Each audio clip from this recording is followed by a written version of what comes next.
महापुराण की कथा कहती है, यदि राहु है, केतु है, शनि है, मंगल है, बुध है, शुक्र है, शनि है, आपको कोई भी ग्रह परेशान कर रहा है, आपके जीवन में कोई ग्रह अगर अनिष्टकारी है, आपके जीवन में अगर कोई ग्रह अनिष्टता प्रदान कर रहा है, तो निवेदन है शंकर के मंदिर में जो कलश लेकर आप जाएं, जल लेकर जाएं, उस कलश में मात्र अक्षत के 2 दाने डालकर ले जाएं, मात्र 2 अक्षत के दाने। जैसे सूर्य नारायण को प्रसन्न करने के लिए अपन कुंकू डाल लेते हैं, हल्दी डाल लेते हैं जल में, या चने की दाल डाल लेते हैं जल के अंदर। सूर्य नारायण को प्रसन्न करने के लिए हमने चने की दाल डाली, कुंकू डाला, हल्दी डाली, और कभी कभी सूर्य नारायण भगवान से बहुत जरूरी काम है और वो कार्य हो ही नहीं रहा है, या तन पर कोई रोग हो गया है, तो उसको मिटाने के लिए कई बार हमने भगवान सूर्य को अर्घ देते समय सफेद फूल भी डाला है, कभी लाल फूल भी डाला है। उसी तरह भगवान शंकर से निवेदन करने के लिए, हमारी ग्रह दशा सुधारने के लिए जल के पात्र में 2 अक्षत के दाने, अक्षत भी पूर्ण अक्षत, पूर्ण अक्षत, खंडित नहीं, पूर्ण अक्षत भगवान शंकर को समर्पित कर। और बाबा भोलेनाथ को जब हम जल समर्पित करें तो राहु, केतु, मंगल, शनि, शुक्र, बृहस्पति जितने ग्रह हैं सब अनुकूल हो जाते हैं महाराज, सब। इतना बड़ा दर्पण जिसमें मुंह देखते हो, मुख, इतना बड़ा दर्पण लिया। अच्छा, पहले के लोग जानते नहीं है, पहले जो घरों में, आजकल तो फैशन की बंदरवाल होती है, दरवाजे पे जो बंदरवाल लोग लगाते हैं, कहीं मोती की लगा रहे, कहीं काय की लगा रहे, तो पहले जो बंदरवाल होती थी, उस बंदरवाल में कई शहरों में, जैसे काशी साइड में, तो आज भी तो फैशन की बंदरवाल होती है, दरवाजे पे जो बंदरवाल लोग लगाते हैं, कहीं मोती की लगा रहे, कहीं काय की लगा रहे, तो पहले जो बंदरवाल होती थी, उस बंदरवाल में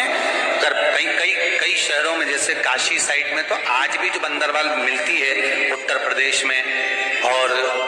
चलो तो गुजरात में, तो उसमें इतने बड़े बड़े कांच लगे रहते हैं, दर्पण। उसका क्या महत्व है, उसकी मूलता क्या है? शिव महापुराण की कथा कहती है, दर्पण इतना बड़ा ले लो, बंदर वाला अगर दर्पण वाली नहीं तो इतना बड़ा दर्पण लो, हनुमान जी के मंदिर में जाकर, क्योंकि हनुमान शंकर का ही अवतार है,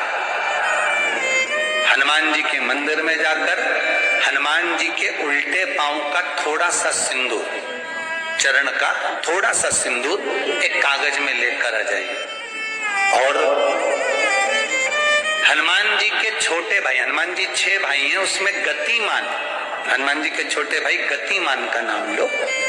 और गतिमान का नाम लेकर उस दर्पण पर सिंदूर से त्रिशूल बना दो, सिंदूर से त्रिशूल बनाकर उस दर्पण को घर के बाहर, दर्पण का मुख बाहर की ओर, ऐसे बाहर की ओर मुख कर कर दर्पण को घर के बाहर या दरवाजे पर, बिल्डिंग पर, ऊपर जाली में, फ्रंट में, कहीं पर उसको लगा दीजिए। महाराज केवल शंकर का स्मरण कर कर, गतिमान का नाम लेकर, हनुमान के उल्टे पांव का सिंदूर का त्रिशूल बनाकर